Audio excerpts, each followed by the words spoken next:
Unveiling Silence. Understanding, at a loss for words. Hello, everyone. Today, we're diving into a fascinating English phrase that you might have heard or even felt at some point. At a loss for words. This expression is rich in meaning and is commonly used in both formal and informal contexts.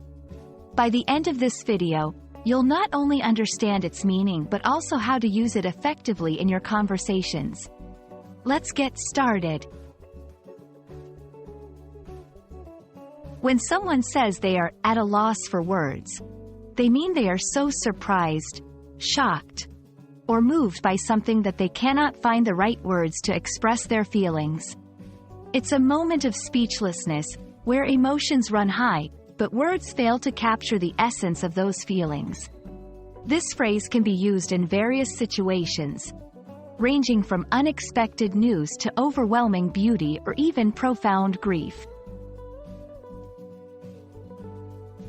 The phrase, at a loss, has been around for centuries, traditionally used to describe a state of being confused or unable to decide. Adding, for words, to it specifically points to a situation where speech is difficult or impossible. Over time, it has become a common way to express that indescribable feeling when words fall short. To better understand how to use at a loss for words, let's look at some examples. 1. After the surprise party.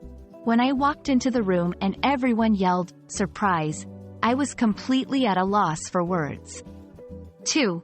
Reacting to a gift. The gift you gave me was so thoughtful. I was at a loss for words. 3. In response to news. Hearing about the natural disaster left me at a loss for words. These examples show that the phrase can be used in both positive and negative contexts, making it versatile in everyday conversation. For English language learners, mastering idiomatic expressions like at a loss for words can significantly enhance fluency and conversational skills. Here are a few tips. Listen for it in movies, TV shows, and conversations to understand its usage in context. Practice using it in your own sentences, adapting it to different situations. Remember, using idiomatic expressions appropriately can make your English sound more natural and native-like.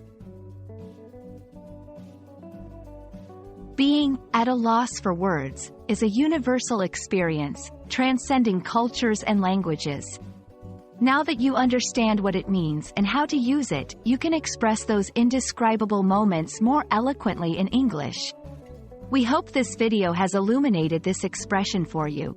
Happy learning, and see you in the next video.